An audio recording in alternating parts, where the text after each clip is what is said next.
Pemerintah luncurkan 5 program transmigrasi baru.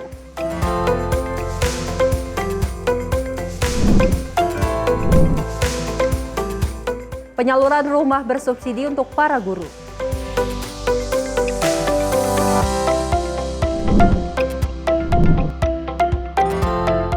Jalur alternatif mudik di Cikarang longsor.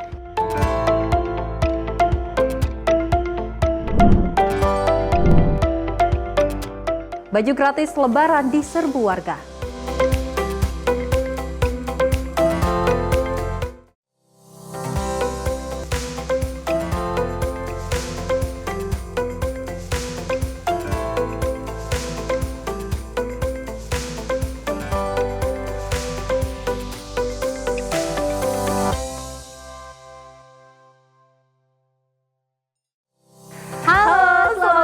Pemirsa Simpo TV, selamat pagi Sally. Apa kabar hari ini? Luar biasa. Harus tetap semangat, harus tetap bisa memberikan informasi yang terbaik untuk pemirsa di rumah terkait dengan politikan, ekonomi dan juga hiburan ini menjelang Hari Raya Idul Fitri. Pastinya kita kan semangat banget ya, apalagi ini ada baju gratis yang diserbu oleh warga. Betul, segala persiapan telah disiapkan oleh masyarakat yang akan menggelar ataupun merayakan Lebaran, di mana memang ada yang sudah mudik, bahkan sudah mempersiapkan bagaimana baju Lebaran nantinya festive. Dan tentunya kita doakan mudah-mudahan bagi Anda semua yang memang akan berangkat mudik bisa dalam keadaan yang sehat dan juga keadaan yang prima dalam kendaraannya. Tentunya informasi menarik lainnya akan terus kami hadirkan. Ini dia Menyapa Pagi Simpo TV selengkapnya.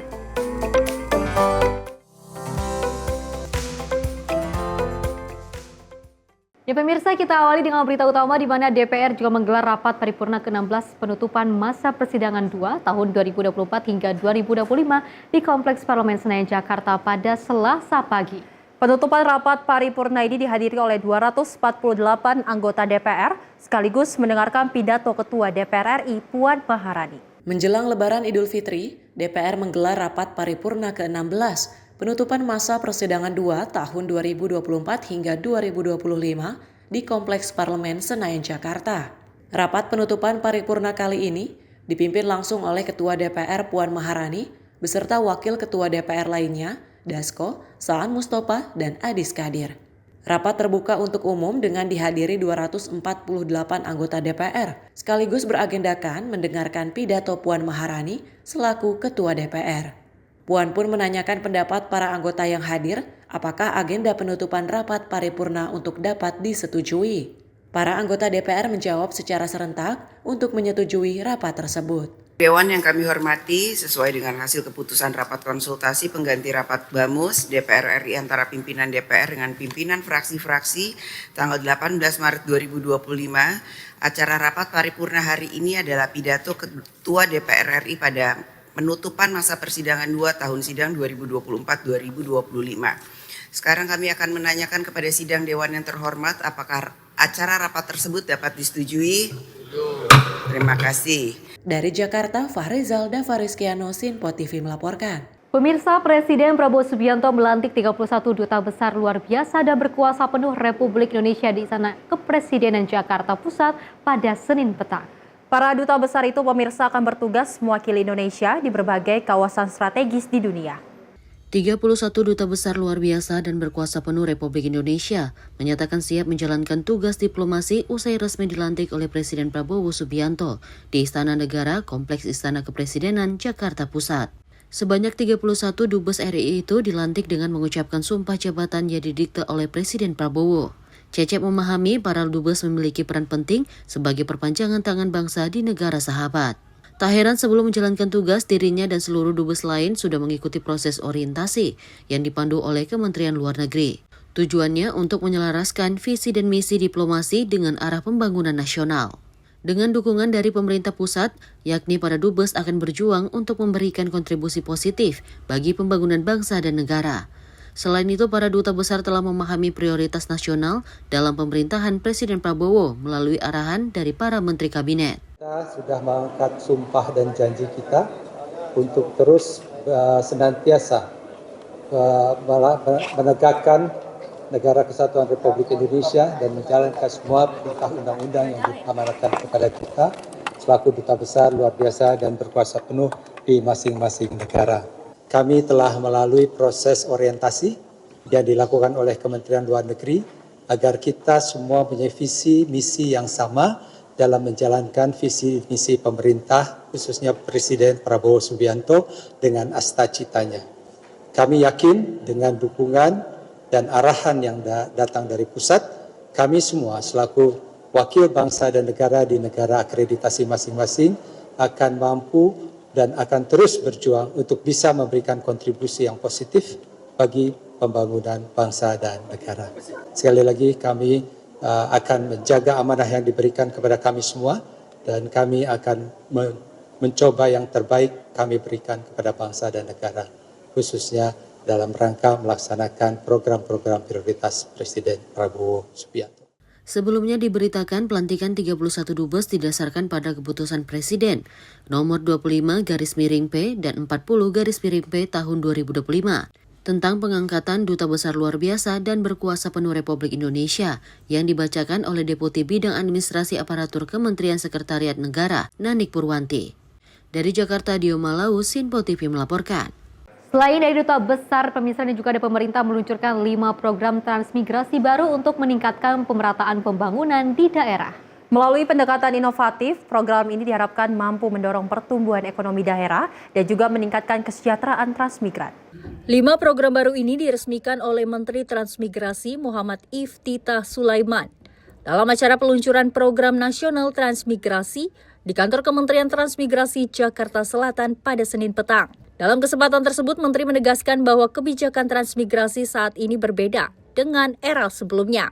Program yang diluncurkan meliputi Trans Tuntas untuk menyelesaikan masalah legalitas lahan transmigran, transmigrasi lokal untuk pemberdayaan masyarakat setempat, Trans Gotong Royong untuk melibatkan kerjasama dari berbagai pihak, Trans Patriot untuk menyiapkan sumber daya manusia berkualitas, serta Transkarya Nusantara yang berfokus pada pengembangan industri di kawasan transmigrasi. Karena itu, hari ini kami memperkenalkan 5 langkah besar, 5 pilar untuk mewujudkan transmigrasi baru. Pertama, transmigrasi tuntas, menyelesaikan masalah lahan dan hak-hak transmigran. Satu kata, tuntas. Kedua, transmigrasi lokal, menggerakkan potensi desa-desa dengan mengedepankan pemberdayaan masyarakat lokal. Dari lokal menuju kota baru yang maju dan mandiri.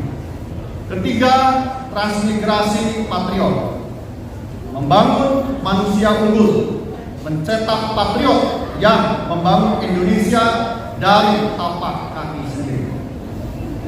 Keempat, transmigrasi karya Nusantara, menghadirkan kawasan transmigrasi sebagai sentra ekonomi untuk penciptaan lapangan kerja, kolaborasi dengan operasi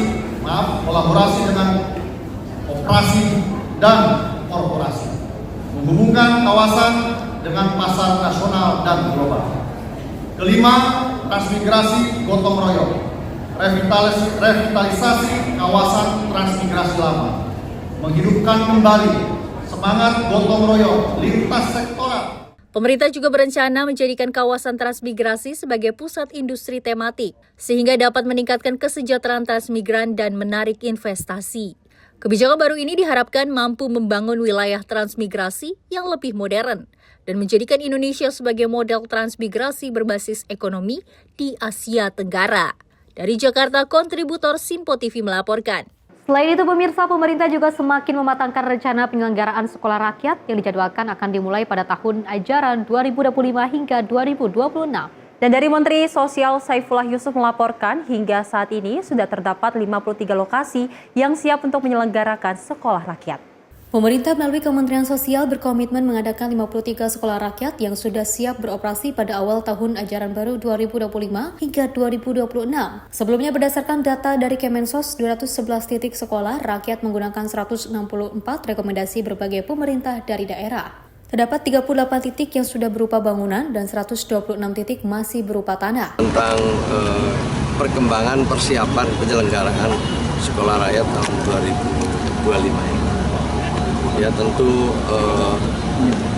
kita akan menyampaikan mulai dari kesiapan sarana prasarananya, kemudian kesiapan dan rekrutmen guru, kemudian siswa, yang terakhir nanti lain-lain lah sebagai pendukung dari penyelenggaraan sekolah rakyat. Yang pertama tentu sekarang usulan dari provinsi, kabupaten, kota terus meningkat ya, udah lebih dari 200. Baik itu berupa bangunan maupun berupa lahan kosong.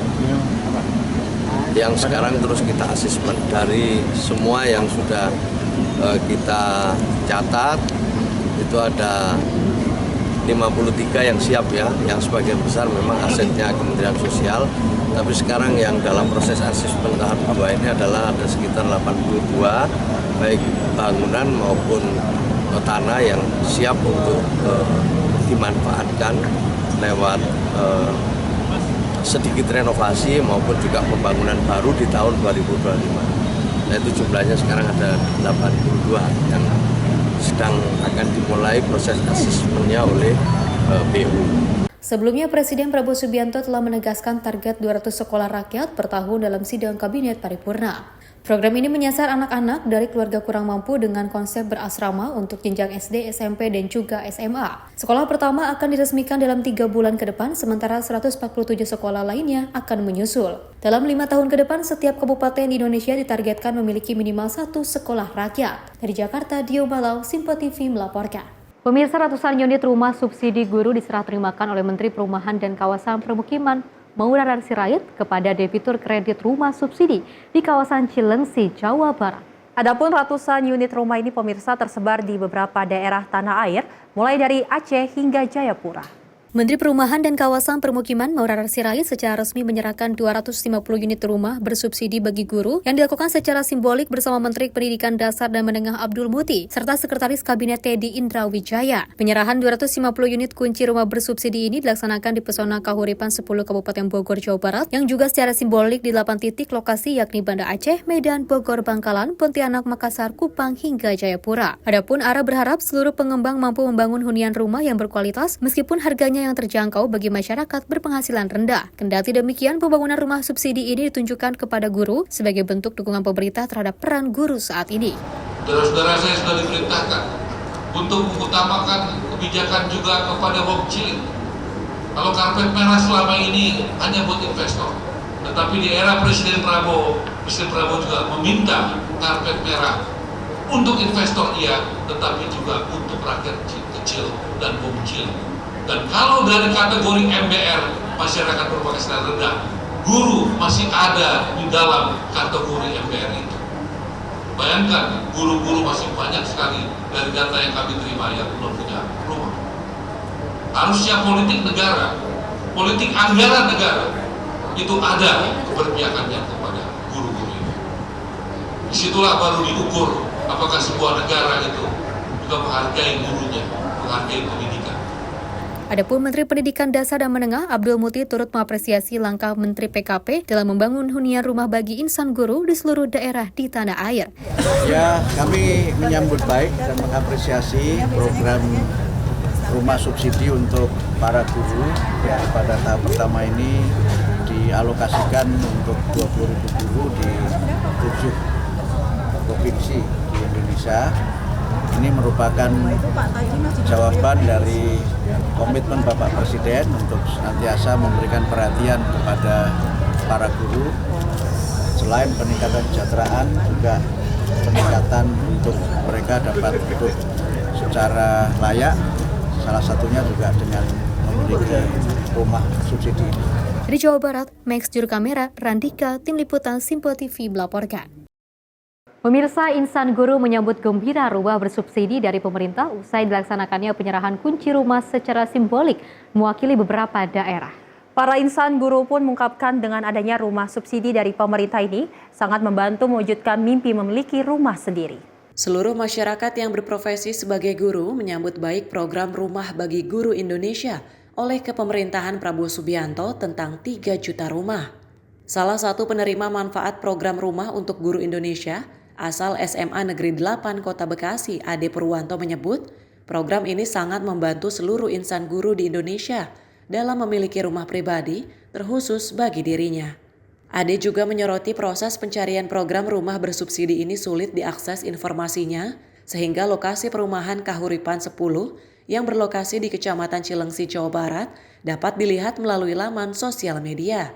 Adapun lokasi rumah subsidi ini disebut-sebut strategis, mengingat diapit oleh berbagai fasilitas umum yang mudah diakses, seperti pasar, rumah sakit, sekolah, terminal, hingga pintu tol. Sebelum memilih rumah bersubsidi ini, Ade mengungkapkan adanya ketakutan sebelum mengambil kredit rumah, dikarenakan maraknya penipuan atas properti rumah saat ini. Di sisi lain, Ade mengungkapkan sistem pembayaran kredit rumah subsidi ini tidak memotong penghasilan utamanya, namun pembuatan tabungan Bank BTN dilakukan secara angsuran. Alhamdulillah merasa senang sekali dan terima kasih ke Bapak Presiden Pak Prabowo dengan adanya program rumah untuk guru dan untuk rakyat. Satu sekali, kemudian juga dari pihak BTN terima kasih juga karena sangat membantu sekali, termasuk dari saya sendiri, saya sudah ngontrak lama, merasakan pada saat ini senang menerima kunci setelah akad kredit. Kalau saya sendiri tidak dipotong, cuman dibuatkan buku tabungan BTN. Jadi saya nabung, jadi nggak dipotong. Artinya nggak langsung waktu debit potong gaji saya nggak, tapi saya nabung di BTN ya, dengan jumlah angsuran.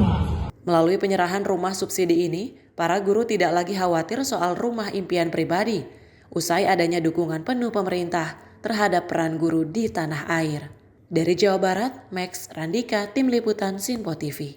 Kita ketahui dan juga pemirsa masih sekali banyak guru-guru yang belum diangkat menjadi ASN ataupun PNS seperti itu ya. Masih banyak sekali guru yang menjadi honorer bahkan hingga usia 60 tahun, 50 tahun masih juga belum diangkat sebagai PNS. Tapi kita ketahui dengannya seperti itu banyak sekali guru-guru yang juga tidak memiliki hunian yang layak. Tapi dengan adanya rumah subsidi dari pemerintah ini bisa sangat membantu seluruh guru yang ada di Indonesia. Betul, karena kita ketahui Festi di mana pemerintah memprogramkan 3 juta rumah untuk para rakyat yang memang kurang mampu dalam membeli rumah ini, di mana salah satu bentuk pemerintahan Prabowo Subianto mensejahterakan rakyat, di mana guru memang adalah pahlawan tanpa tanda jasa bagi kita yang sudah sampai sekarang bisa berdiri di saat ini. Dan kita berharap bahwa memang guru-guru di Indonesia bisa sejahtera lagi hidupnya, karena memang itu tujuan dari pemerintahan Prabowo Subianto. Pemirsa, informasi menarik lainnya akan terus kami hadirkan usai jeda berikut ini.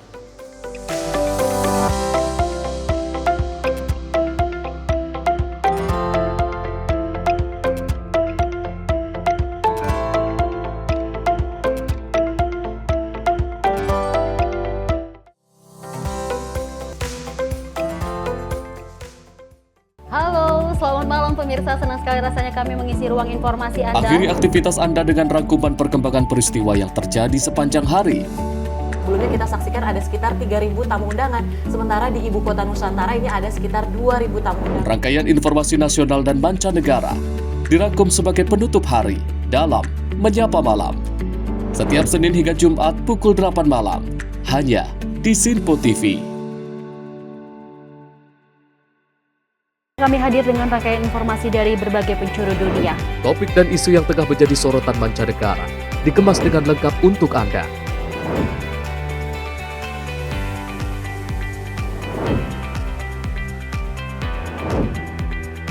Peristiwa penting yang terjadi dari berbagai belahan dunia kini hadir dalam Sinpo Dunia. Setiap Senin hingga Jumat pukul 7:30 malam, hanya di Sinpo TV.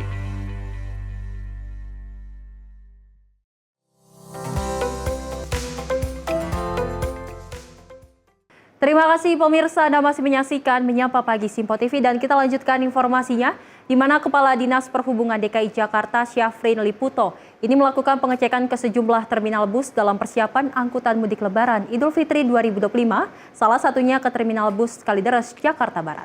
Selain itu, Syafrin pun juga menghimbau kepada masyarakat agar memilih terminal resmi dengan tak menggunakan jasa terminal bayangan untuk pulang kampung berlebaran. Bersama jajaran kepolisian lalu lintas Polda Metro Jaya, Kepala Dinas Perhubungan DKI Jakarta, Safrin Liputo, melakukan pengecekan langsung ke sejumlah terminal bus dalam persiapan angkutan mudik Lebaran Idul Fitri 2025.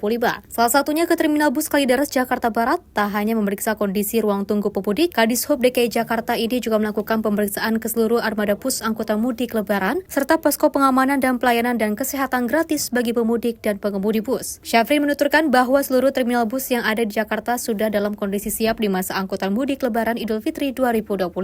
Meski saat melakukan pengecekan kelayakan armada bus, orang nomor 1 di jajaran Dinas Perhubungan DKI Jakarta ini masih menemukan armada bus yang berasal dari luar Jakarta yang belum layak jalan karena tidak dilengkapi teknis penunjang keamanan pemudik. Terkait fenomena terminal bayangan yang masih marak bertebaran di sejumlah titik di wilayah Jakarta Barat, Syafrin juga meminta agar masyarakat memilih untuk melakukan perjalanan pulang kampung melalui terminal resmi milik pemerintah. Saya melakukan monitoring terhadap pelaksanaan angkutan Lebaran tahun 2025, di mana sebagaimana diketahui kami sudah menyiapkan terminal Akap Jakarta ada 4 dan juga terminal bantuan 3 dalam rangka penyelenggaraan angkutan Lebaran tahun ini. Dan untuk itu hari ini saya melakukan pengecekan apakah sarana prasarana yang sudah kita siapkan sebelumnya itu tersedia cukup bagi masyarakat yang akan melaksanakan mudik pada masa angkutan Lebaran tahun ini.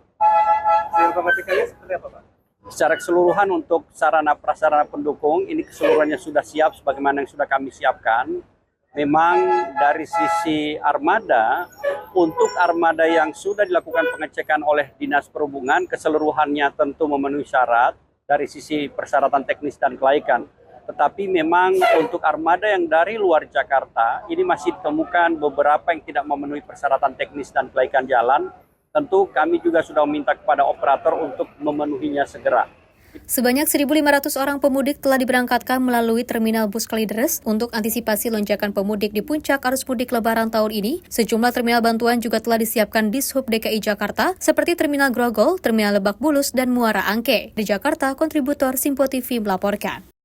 Kita beralih ke informasi lainnya. Pemirsa, diduga akibat kontur tanah kurang baik, jalan alternatif di Kabupaten Bekasi, Jawa Barat ini amblas. Pemudik yang melalui jalan tersebut dari Bekasi ke arah Karawang terganggu sehingga pengendara roda 2 maupun 4 berputar sejauh 4 km.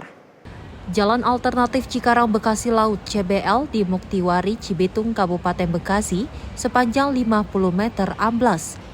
Diduga kontur tanah yang kurang baik dan diperparah dengan banjir besar yang sempat merendam wilayah Kabupaten Bekasi pada beberapa waktu lalu. Kondisi jalan yang amblas selain membahayakan pengendara, juga berdampak terganggunya aktivitas warga di 2 kecamatan yaitu Tambun Utara dan Cibitung. Selain itu, warga yang ingin mudik dari wilayah Tarumajaya Bekasi menuju Karawang, Jawa Barat juga harus memutar hingga 4 km. Ya pengennya diperbaikin sebaik-baik mungkin, Pak. Itu kan gampang longsor ya. Seharusnya dikasih beton kayak atau gimana biar lebih baik lagi gitu. Dari pemerintahnya biar nggak longsor terus. Ini soalnya nggak cuma sekali, udah berkali-kali terjadi. Ini dari tanahnya yang dekat kali ya, jadi kayak tanah gambut ya, dia longsor gitu. Jauh, Pak, kalau kita harus balik lagi kan mungkin jauh ke Galaksi. Sedikit lama-lama terkikis, habis sudah itu. Lewatin tiap hari.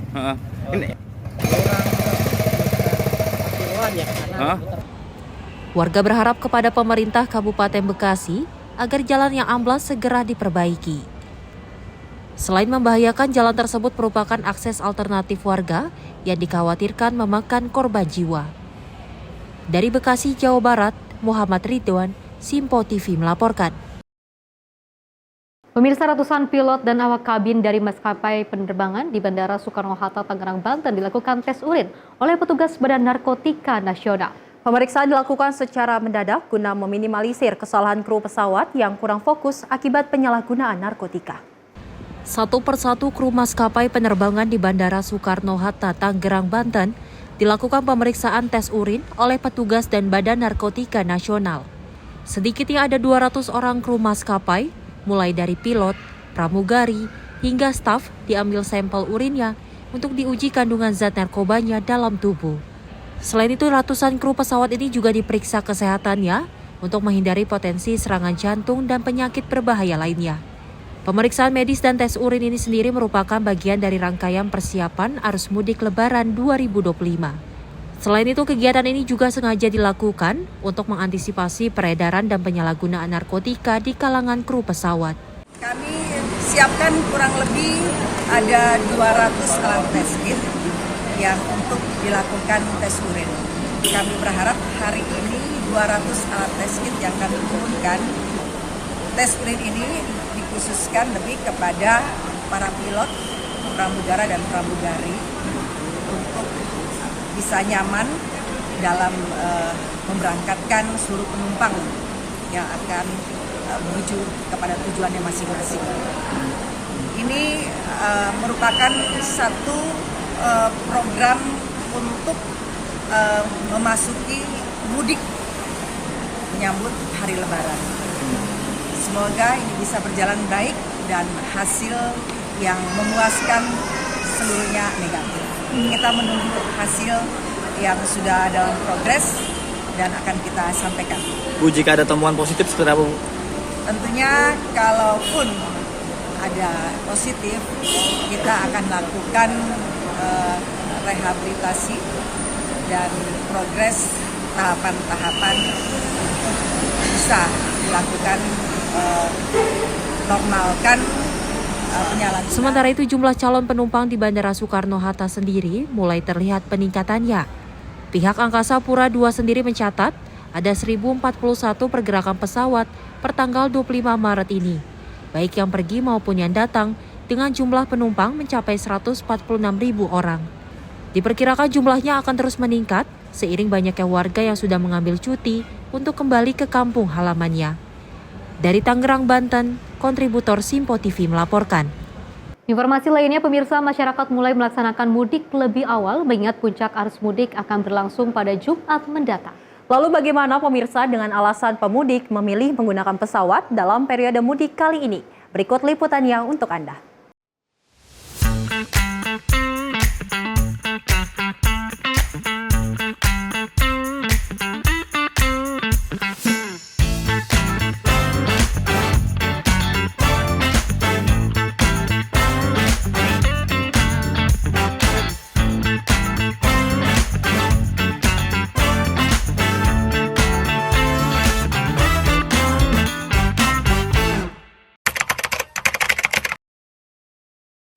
Bu, selamat siang. Aku Max dari Simpo TV. Sebelumnya boleh perkenalan namanya siapa dan dari mana asalnya nih?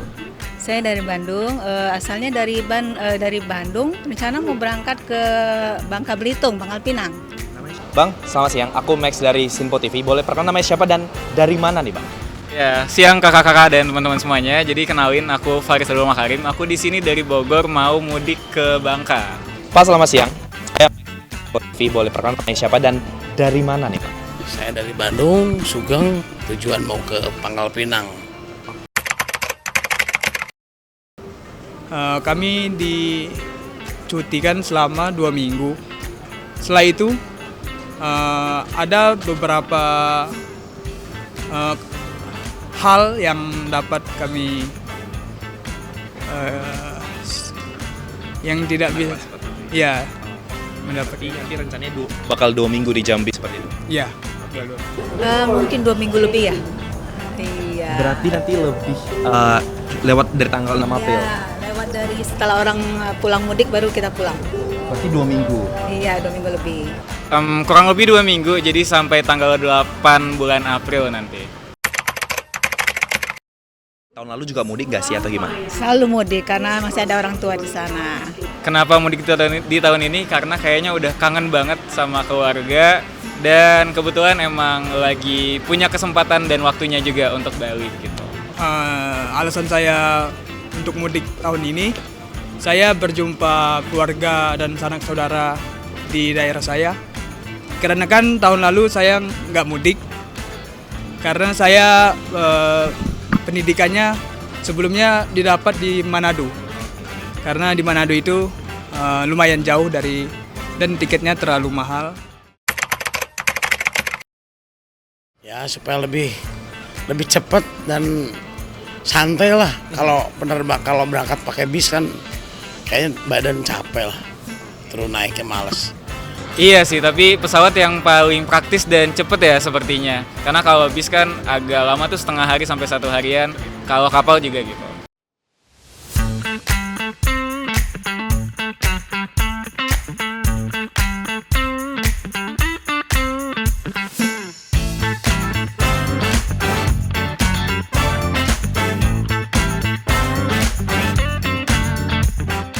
Pemirsa, Polri juga melakukan pengamanan intensif melalui Operasi Ketupat 2025 yang resmi berlangsung sejak 23 Maret hingga arus balik mudik Lebaran di tanggal 8 April 2025.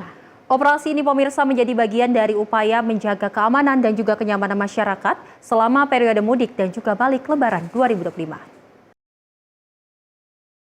Operasi Ketupat 2025 telah dimulai sejak 23 Maret 2025 dan akan berlangsung hingga 8 April 2025. Karopenmas Humas Polri Brigjen Pol Trunoyudo Wisnu Andiko mengatakan, operasi ini sebagai bagian dari misi kemanusiaan untuk menjamin keamanan masyarakat selama mudik dan perayaan Idul Fitri. Trunoyudo menyampaikan operasi Ketupat 2025 dilaksanakan di 36 Polda se-Indonesia dengan 8 Polda prioritas meliputi Polda Jawa, Polda Bali, dan Polda Lampung yang telah memulai operasi sejak 23 Maret 2025. Sementara 28 Polda lainnya akan memulai operasi ini pada 26 Maret hingga 8 April 2025. Untuk operasi Ketupat 2025 ya, saat ini sudah tanggal 24 di mana dalam operasi Ketupat 2025 ini adalah kan operasi misi kemanusiaan. Telah dimulai sejak kemarin tanggal 23 Maret 2025 dan kemudian telah dilakukan gelar pasukan pada tahapan-tahapan sebelumnya oleh Pak Kapolri yang dipusatkan di Polda Jawa Timur dan serentak seluruh Polda maupun Polres. Selanjutnya yang perlu kami sampaikan adalah ada beberapa kegiatan operasi terpusat ini, operasi kepolisian terpusat dengan sandi Ketupat 2025 ini mengangkat satu tagline di mana mudik aman, keluarga nyaman. Saya ulangi, mudik aman, keluarga nyaman. Ini akan dilaksanakan sejak tanggal 23 Maret sampai dengan 8 April 2025 untuk 8 Polda prioritas, yaitu Polda mana saja ya, dari mulai Jawa, Bali, dan Lampung ya. Serta tanggal 26 sampai dengan 8 April 2025 untuk 28 Polda lainnya. Artinya 36 Polda menggelar operasi ini. Polri menegaskan komitmen penuh dalam menyediakan pengamanan serta pelayanan kepada masyarakat selama periode mudik dan balik Lebaran. Dari Jakarta, Jihan Nabila, Mutia Aldi, Sinpo TV melaporkan.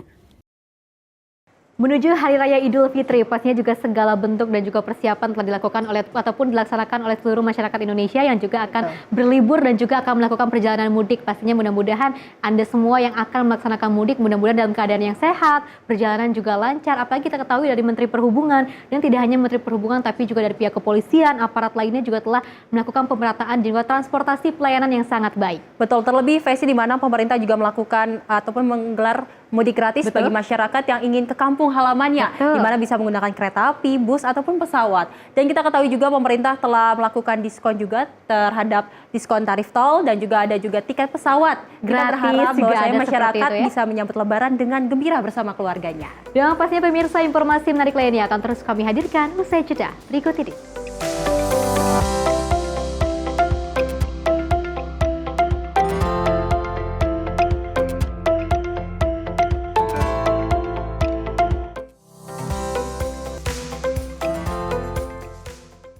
Halo pemirsa, kami kembali hadir dengan sejumlah informasi yang kami himpun dari berbagai penjuru dunia. Rangkaian informasi yang membuat akhir pekan Anda begitu bermakna. Sebuah kelompok di Afrika Selatan memberikan layanan pertunjukan film dengan tenaga surya. Berita yang menjadi sorotan media dari dalam dan luar negeri.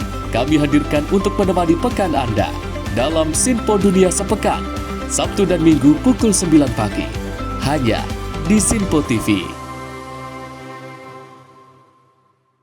Pemirsa, Sinpo TV kembali hadir menemani Anda dengan berbagai informasi yang telah kami rangkum dalam sepekan. Sajian lengkap informasi sepekan kami hadirkan untuk Anda. Badan Legislasi DPR menemui masa unjuk rasa di depan gedung DPR RI Senayan, Jakarta. Menemani akhir pekan Anda bersama keluarga dengan rangkuman berita menyeluruh dalam Sinpo Sepekan setiap minggu pukul 6 pagi. Hanya di Sinpo TV.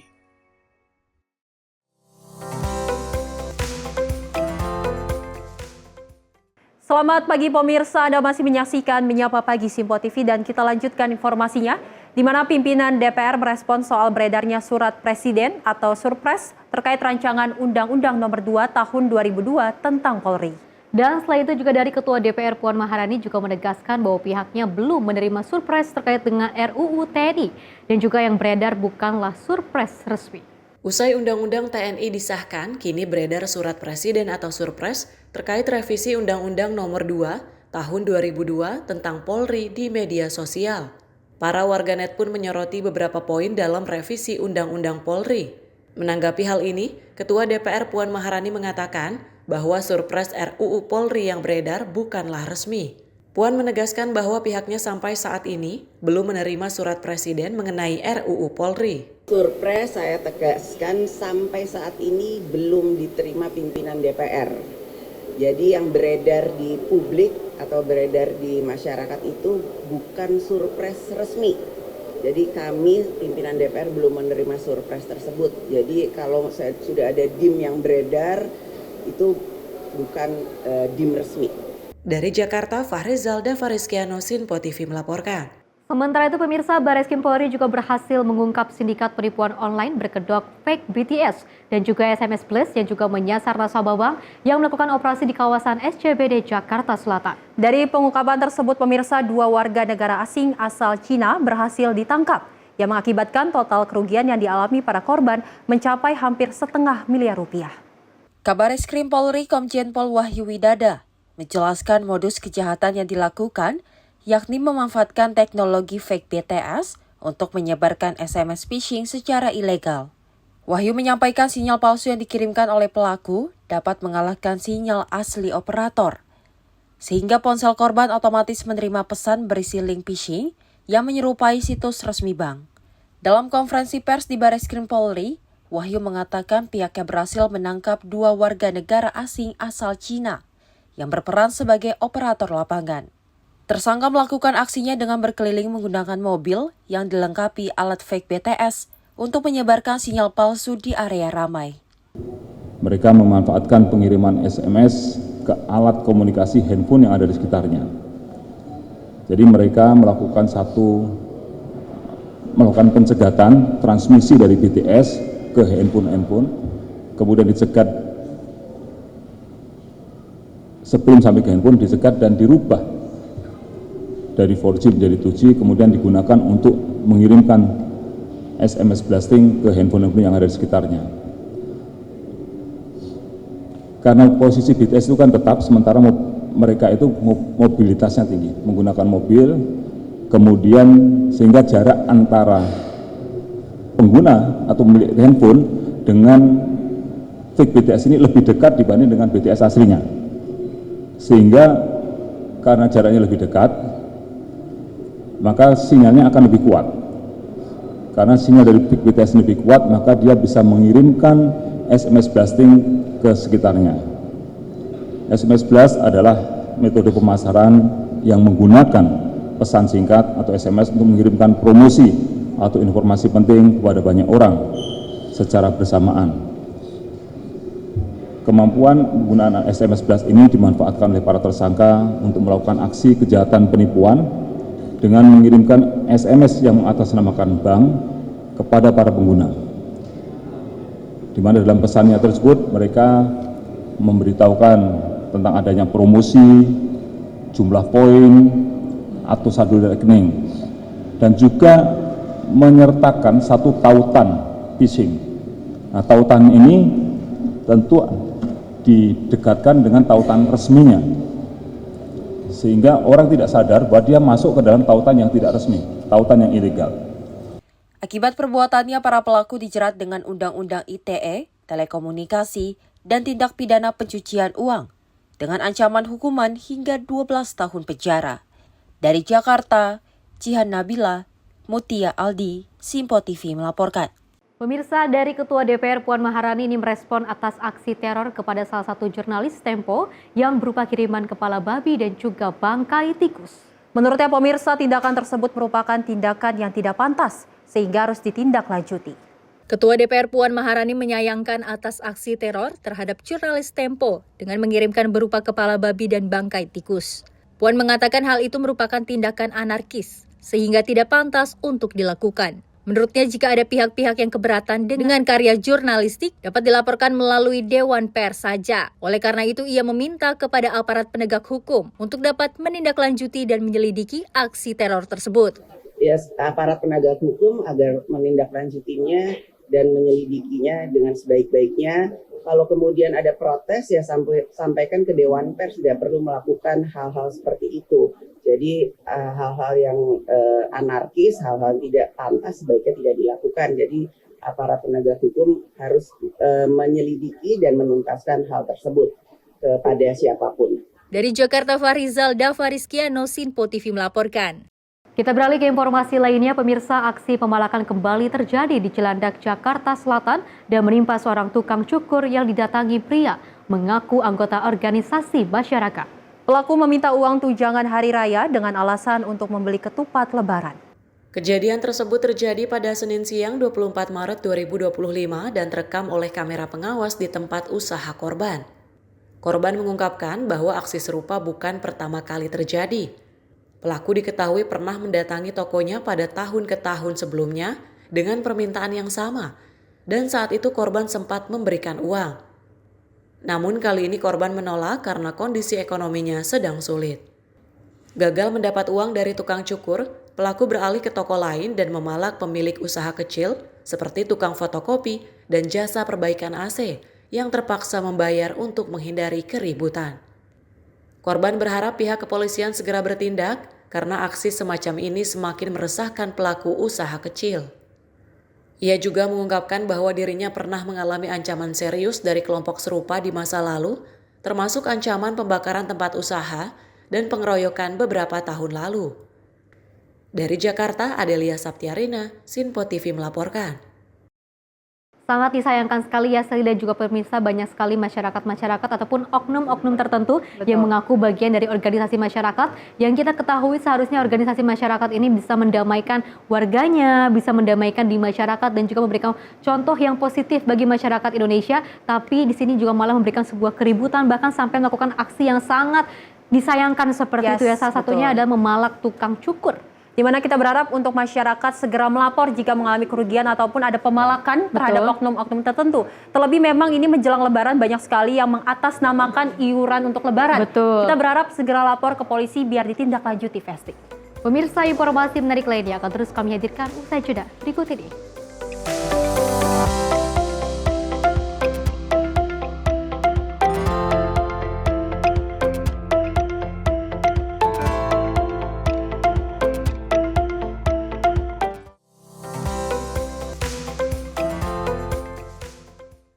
Halo, selamat pagi pemirsa Sinpo TV. Selamat pagi Andi. Selamat pagi Fes. Beragam informasi terbaru hadir menemani Anda sebelum memulai hari. Itu memang dari Menteri Perhubungan juga mendukung, Betul. dari Menteri Keuangan juga mendukung, dan kita sebagai masyarakat pun juga Harus mendukung. Mengangkat isu yang tengah menjadi pembicaraan paling hangat. Semarakan pagi Anda bersama Menyapa Pagi. Setiap Senin hingga Jumat pukul 6 pagi. Hanya di Sinpo TV.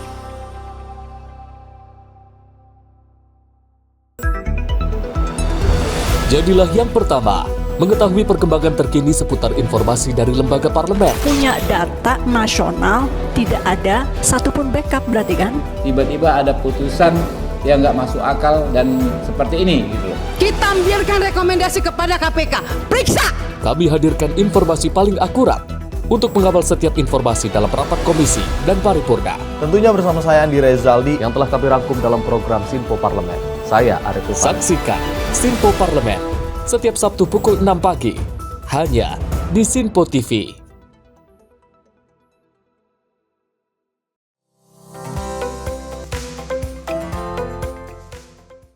Masih bersama kami pemirsa dalam Menyapa Pagi Sinpo TV dan kita lanjutkan informasinya terkait kinerja dari Kabinet Merah Putih. Di mana Menteri Koordinator Bidang Pangan Zulkifli Hasan ini mengimbau para petani untuk tidak memanen gabah sebelum waktu panen. Dan setelah itu menurutnya gabah yang juga dipanen sebelum waktunya dapat berpengaruh pada kualitas dan juga mutu gabah yang kurang baik. Menko Bidang Pangan Zulkifli Hasan mengaku senang dengan respon petani yang cukup gembira dengan ditetapkannya acuan harga gabah kering panen atau GKP yang ditetapkan sebesar Rp6.500 per kilogram. Zulhas mengatakan negara telah berhasil dalam menjaga harga gabah di tingkat petani. Hal itu dilakukan melalui kerja keras pemerintah dan Perumbulok untuk membayar harga gabah petani sesuai dengan acuan harga yang ditetapkan. Zulhas pun mengimbau kepada para petani agar menjaga kualitas beras tetap baik, yakni dengan tidak memanen gabah sebelum waktu panen. Saudara, tadi dilaporkan, alhamdulillah kita syukuri sekarang para petani senang di mana-mana karena harga gabah sudah 6.500. Sekali lagi Bulog sudah bekerja keras, kami ucapkan terima kasih. Petani senang, gabahnya 6.500, bahkan di beberapa tempat lebih dari 6.500. Tapi kami juga mohon, kalau petani sudah dibeli harga bagus, ya juga dijaga kualitasnya. Jangan sampai karena mau lebaran, belum waktunya panen dipanen. Kalau memang belum waktunya panen, ya jangan dipanen. Tunggu aja nanti setelah lebaran tapi kalau sudah waktunya panen silakan. Gitu. Karena kita harus jaga juga mutunya, kalau enggak nanti kan nggak bisa disimpan, nggak bisa diproses. Dari Jakarta, Sri Dewi Andayani, Rona Bayu, Simpo TV melaporkan. Pemirsa, sepekan menjelang Lebaran, Menteri Koordinator Bidang Pangan yaitu Zulkifli Hasan memastikan persediaan sembako cukup aman dengan harga yang stabil. Pernyataan itu pemirsa disampaikan Zulhas usai melakukan rapat koordinasi terbatas tentang penyerapan jagung tahun 2025 di Gedung Graha Mandiri Tamrin, Jakarta Pusat. Jelang perayaan Idul Fitri 1446 Hijriah, Menko Bidang Pangan Zulkifli Hasan meminta masyarakat tak khawatir dengan persediaan sembako di pasaran. Zulhas menyampaikan persediaan sembako hingga kini masih aman terkendali, bahkan harganya pun cenderung stabil. Sementara itu saat ditanya mengenai adanya temuan beras yang tak sesuai takaran, ia pun dengan tegas mengatakan bahwa oknum-oknum tersebut akan disegera ditangani aparat hukum. Nah, yang terakhir, saudara kami sampaikan ini tinggal berapa hari ya? 6 hari. 6 hari menjelang Lebaran, persediaan sembako cukup, ya di mana-mana banyak, harga stabil. Yang kemarin pedas itu cabai, maksudnya sekarang sudah mulai turun. Terima kasih. Kalau ada nyuri-nyuri ukuran minyak beras apa saja masukin penjara. Dari Jakarta, Sri Dewi Andayani, Rona Bayu, Simpo TV melaporkan. Selain itu, pemerintah Provinsi DKI Jakarta bersama DPRD DKI Jakarta resmi menyerahkan bantuan sosial untuk pemenuhan kebutuhan dasar masyarakat. Bantuan tersebut yang diberikan berupa Kartu Lansia Jakarta, Kartu Anak Jakarta, dan Kartu Penyandang Disabilitas Jakarta. Gubernur DKI Jakarta Pramono Anung menyerahkan bantuan sosial pemenuhan kebutuhan dasar kepada masyarakat yang membutuhkan. Bantuan yang diberikan Pemprov Jakarta berupa Kartu Lansia Jakarta, Kartu Anak Jakarta, dan Kartu Penyandang Disabilitas Jakarta dengan total penerima sebanyak 219.252 orang. Pramono menyebutkan program ini merupakan bentuk kepedulian Pemprov DKI Jakarta untuk meningkatkan kesejahteraan warga, khususnya bagi kalangan rentan seperti lansia, anak-anak, dan penyandang disabilitas. Pramono juga turut mengapresiasi peran DPRD DKI Jakarta yang telah mendukung pelaksanaan program bantuan ini agar dapat berjalan dengan lancar. Dalam penyaluran tahun 2025, sebanyak 219.252 orang menerima bantuan melalui 3 program utama yakni Kartu Lansia Jakarta atau KLJ yang diberikan kepada 171.010 orang, Kartu Anak Jakarta atau KAJ kepada 27.352 anak, dan Kartu Penyandang Disabilitas Jakarta atau KPDJ yang diperoleh untuk 20.890 orang. Kami sampaikan sebelumnya untuk mendukung kesejahteraan masyarakat. Bantuan terdiri dari Kartu Lansia Jakarta, Kartu Anak Jakarta, dan Kartu Penyandang Disabilitas Jakarta. Jadi ada 3 yang kita berikan. Pada tahun 2025 ini total yang diberikan 219.252. Jadi tadi di breakdown ada lansia, ada anak Jakarta, ada difabel dan sebagainya. Untuk KAJ, yang pertama untuk KLJ dulu, Kartu Lansia Jakarta. Jumlahnya 171.010. Saya ulangi ya, Kartu Lansia Jakarta jumlahnya 171.010. Sedangkan untuk KAJ, Kartu Anak Jakarta, jumlahnya 27.352 anak. Dan untuk usia dan yang terakhir yaitu untuk penerima KPDJ disabilitas yaitu 20.890. Dan secara khusus kami ingin mengucapkan terima kasih kepada para pimpinan DPRD, ketua dan para wakil ketua. Pramono juga berharap program ini dapat terus berjalan secara berkelanjutan dan memberikan dampak positif bagi seluruh warga kota Jakarta. Dari Jakarta, Jiana Bila Mutia, Aldi Simpo TV melaporkan. Pemirsa, penyaluran bantuan sosial Pemprov DKI Jakarta berjalan lancar dan juga aman, tentunya dengan dukungan dari DPRD. Penerima bantuan sosial di DKI Jakarta langsung menerima dana Rp900.000 untuk periode 3 bulan pertama sebelum nantinya akan diberikan Rp300.000 setiap bulannya. Gubernur Jakarta Pramono Anung menyatakan bahwa penyaluran bantuan sosial telah melalui proses shifting anggaran yang disetujui DPRD DKI Jakarta. Hal ini dilakukan untuk memastikan bantuan dapat terdistribusi dengan lancar dan tepat sasaran. Pramono menjelaskan setiap penerima akan langsung menerima bantuan sebesar Rp900.000 untuk 3 bulan pertama dan selanjutnya akan mendapatkan Rp300.000 setiap bulan mulai April 2025.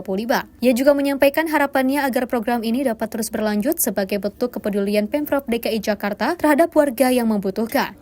Tentunya ini ada shifting anggaran yang disetujui oleh DPRD. Nggak mungkin kalau ini tidak atas persetujuan DPRD Jakarta. Saudara-saudara sekalian, menerimanya Rp300.000 setiap bulan.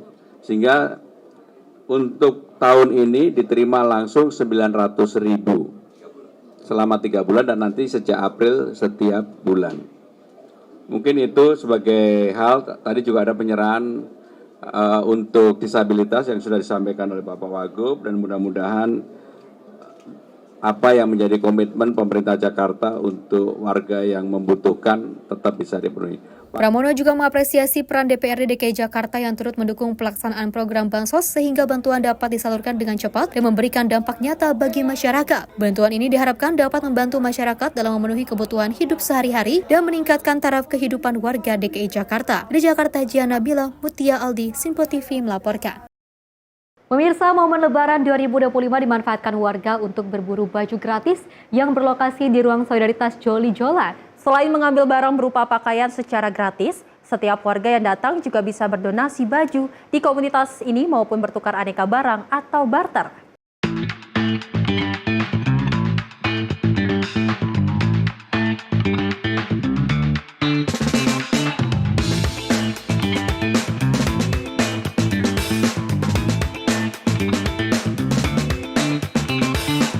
Begitu pintu pagar dibuka, puluhan warga yang sudah menunggu ini langsung menyerbu untuk memilih-milih aneka baju dan barang lainnya di ruang komunitas Joli Jolan di Jalan Siwalan 1 Kerten Laweyan, Solo, Jawa Tengah.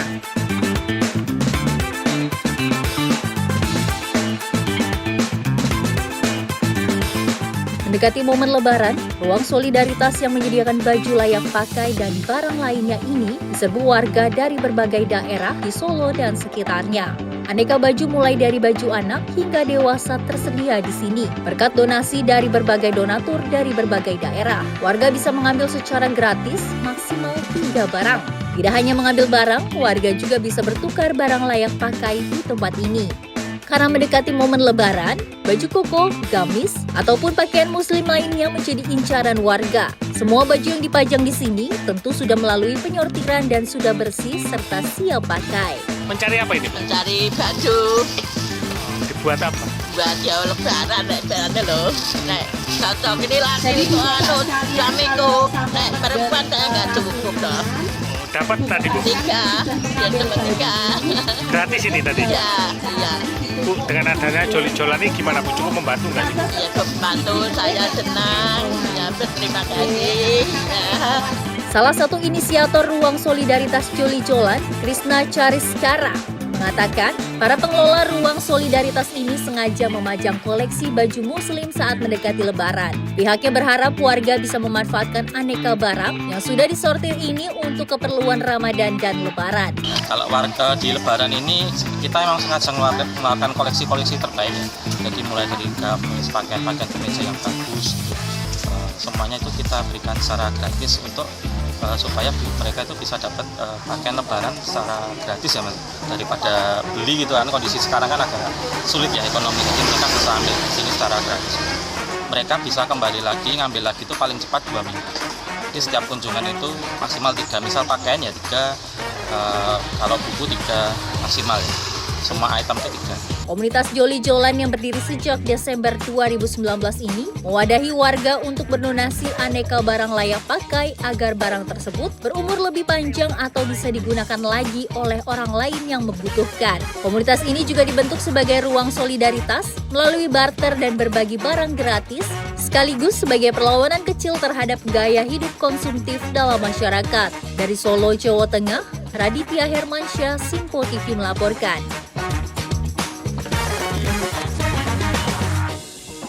Sally dan juga pemirsa, kita ketahui di bulan suci Ramadan yang penuh berkah dan juga kedamaian ini dan juga tentunya penuh dengan kesucian. Pastinya orang masyarakat Indonesia juga berbondong-bondong untuk melakukan segala bentuk kebaikan. Salah satunya adalah membagikan takjil gratis yang kita ketahui sebelum ngabuburit seperti itu. Dan kita ketahui bahwa ada di Joli Jolan ataupun solidaritas Joli Jolan juga mengadakan pembagian baju gratis. Betul, Wow, dimana memang ya? ini semarak warga untuk berburu baju gratis sangat ramai, Festi. Dimana memang kita ketahui pastinya Lebaran identik dengan baju baru. Kita berharap bahwasanya masyarakat di Indonesia, terkhusus Muslim yang menjalankannya, bisa menjalankan Lebaran dengan penuh gembira bersama keluarganya masing-masing. Terlebih yang mudik harus hati-hati dan pastikan kesehatan Anda juga prima saat mudik nanti. Dan pastinya kita ketahui dengan bagi-bagi gratis ini juga itu meningkatkan pahala yang sangat luar biasa. Dan juga akan dirasakan oleh penerima manfaatnya.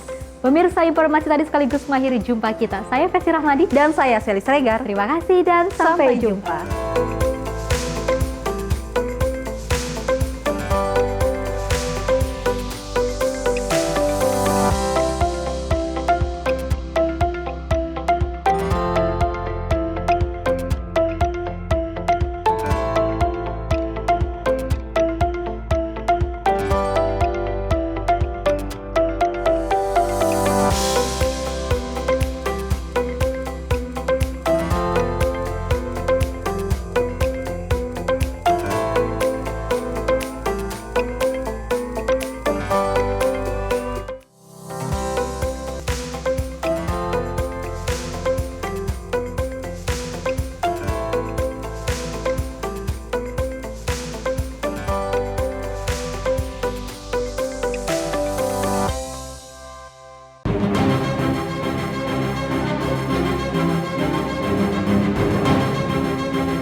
Simpo TV, News, Sport, Entertainment.